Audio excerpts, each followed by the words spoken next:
上回说到，贝吉塔与人造人18号展开激烈战斗，结果被18号吊锤一顿。人造人17号、18号团灭了贝吉塔等人，并没有下杀手，他们要消灭的目标只有一个，那就是孙悟空。临行前，18号在克林脸上印下一吻，这一吻动摇了克林多年来的寡欲之心，彻底还俗了。人造人三人组行至半路遭遇警察围捕，三人很讲江湖道义，没杀一个人，只是把警车丢出去砸毁，威吓住警察后便扬长而去。从某一方面来说，这个宇宙当中的人造人并非是坏人，起码他们不是滥杀无辜的杀戮机器。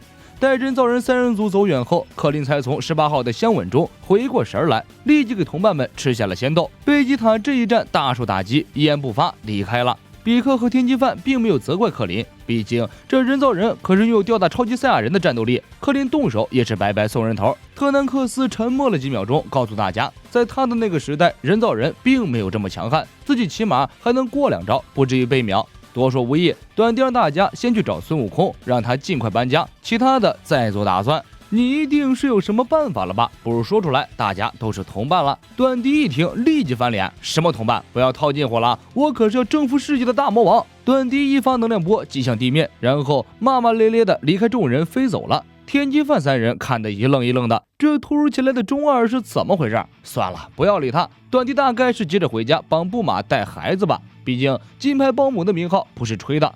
纳美克星一战后，克林对短笛有了比较深的了解，这家伙一定还有一手，什么征服世界那都是扯淡。这家伙离开的方向可是神殿。纳美克星大长老说过，如果天神和短笛不分成2个人的话，力量是不会输给赛亚人的。短笛有可能去找天神合体了，超级纳美克星人即将诞生。话说回来，如果短笛真的准备和天神合体，说明敌人的强大已经让他束手无策了，因为短笛是非常讨厌天神的。不过如果他们合体了，龙珠也会消失，那时候谁再死了，可就没有龙珠可用了。正如克林所说，短笛离开大家后直奔天神殿，而天神早已知道短笛来访的目的，因为他与短笛的父亲本为一体，短笛所想的事情他都知道了。说实话，我没想过会有再度合体的一天。错了，不是合体，是需要你来提升我的能量而已。你现在唯一存在的意义就是龙珠。短笛毫不留情的吐槽让天神很不爽，不过却无法反驳。不知道从什么时候开始，两人的力量差距越来越大，在陆续登场的强敌面前，天神的力量已经微不足道了。现在地球不需要天神，而是需要打倒敌人的强者。天神想要看一眼下界，确定人造人的确会危害全人类，自己才有理由下定决心牺牲自己，成为短笛的力量。克林三人向悟空的家里飞去，悟空吃下特效药后，需要10天左右的时间才能完全恢复。克林打算用这10天时间将悟空一家转移到安全的地方。半路，天机范与克林告别，他去找饺子一起训练。特南克斯一路上眉头紧锁，在他的时空中，人造人只有2个，而且并没有这么强悍。到底问题出在哪里了？他百思不得其解。克林和特南克斯很快到达悟空家里，克林一直对18号念念不忘，随口说道：如果人造人没有那么邪恶就好了。好家伙，别人在挨揍，克林在捡漏，捡漏还捡出感情了，这是真要还俗啊！特南克斯奉劝克林不要有天真的想法，想想人造人拥有无限体力，你个地球人能招架住？克林敲开了悟空家的门，和琪琪、雅木茶简单叙述了事情的经过后，便带着卧床的悟空和一些简单的家当，乘上飞行器向龟仙屋赶去。特南克斯本想直接乘坐时光机回到过去，在人造人还没有被唤醒的时候将其摧毁。不过细一想，这个办法并不妥当。一方面，时光机还不完善，往返的能量不够。最关键的问题是，就算特南克斯将过去的人造人破坏，这个时空的人造人也不会消失。就好像他用特效药救了这个时空的悟空，但是在未来，悟空死于心脏病这个事情不会改变，未来的时空依然没有孙悟空。简单来说，他们之间是平行宇宙的关系，并非是昨天、今天、明天的因果关系。那么问题来了，如果是平行宇宙，特南克斯来到这里，看起来似乎就没什么意义了。就算干掉人造人，特南克斯的宇宙依然是一团乱麻，什么都不会改变。因为妈妈布玛，她不愿意看到人造人一直为所欲为，如果能有一个和平的未来也不错。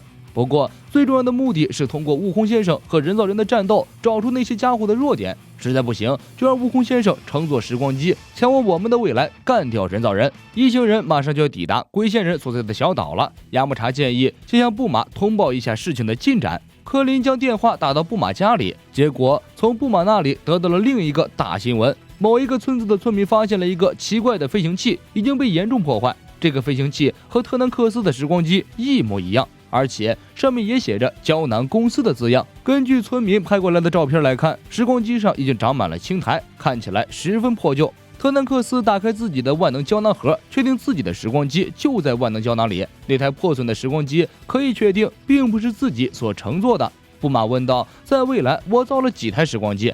几台吗？一台就已经很勉强了。”特南克斯答道。布马将照片传到飞行器上，特南克斯看到照片后大吃一惊。从外表来看，的确就是自己乘坐的那台时光机。事情越发诡异了，难道又有平行宇宙交错进来了？特南克斯决定去现场亲自查看一番。悟饭好奇，跟着特南克斯一并去往现场。两人很快便找到了破旧的时光机。布马随即也赶到了现场。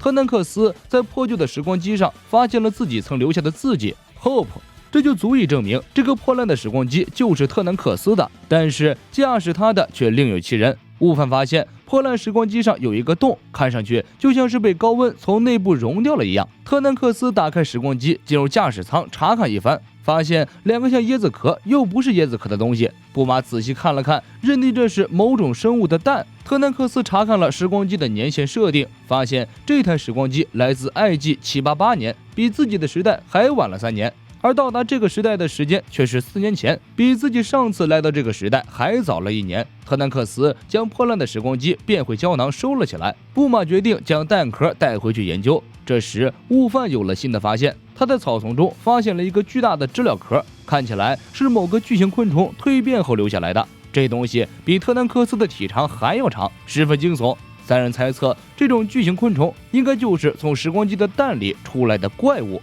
特南克斯摸了一把壳的内部，发现里面还有湿热的液体，也就是说这东西刚离开没多久。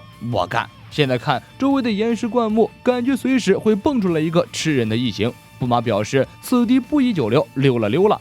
特南克斯和悟饭向龟仙屋飞去，一路上特南克斯都在琢磨这个巨型昆虫的事情。这种怪物自己在未来并没有见过，完全没有任何头绪。布马在返回家中的路上听到了一则广播，就在那台破烂时光机附近的某个镇子，居民集体神秘失踪。布马立刻联系了龟仙屋的克林，让克林打开电视收看最新的新闻报道。新闻中，那个小镇一个活着的本地居民都没有了，甚至找不到尸体，所有人都像蒸发了一样，只留下满地的衣服。特南克斯和悟饭很快赶回了龟仙屋，电视机中传出阵阵惨叫。现场直播节目的记者听见不远处有嘈杂声，还有枪击声。就在他想要靠近看看的时候，突然惊叫一声，接着电视便断了信号。天神查看了地上的一切，他也发现了破烂时光机。天神断言，某种比人造人更恐怖的生物来到了地球。鉴于此原因，天神决定与短笛合体，舍弃天神身份，重新成为战士的时刻到了。很快，地球将会面临巨大的危机，这是前所未有的危机。突然，天神瞪圆了眼睛，惊呼：“这是什么怪物？”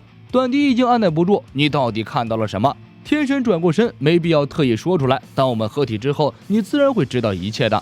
波波眼含热泪，天神微微一笑：“多年来承蒙照顾了，波波先生。”就这样，天神与短笛合为一体。当然，以短笛意识为主导，天神作为附属力量，为短笛增强了战斗力和智商。合体完成后，短笛看了看双手，慢慢走到神殿边缘。波波默默说道：“再见，天神。”短笛回过头，露出淡然的微笑。我既不是天神，也不是短笛，是一个忘了名字的纳美克星人。好了，再见。短笛直接跃下神殿，向居民被灭的案发现场飞去。来到案发现场，短笛发现这里已经成了一座空城，街道空无一人，到处都是静悄悄的。短笛漫步在街道里，突然他听见了轻微的声响，循声望去，短笛见到了一个蚂蚱精，现身了呀，怪物！本期内容就是这些，眼前的怪物毫无疑问就是天神口中比人造人还可怕的存在，人造人的实力几乎已经无解，那么这个怪物该怎么对付呢？悟空醒来后能否带领众人走向胜利？我们下期再说。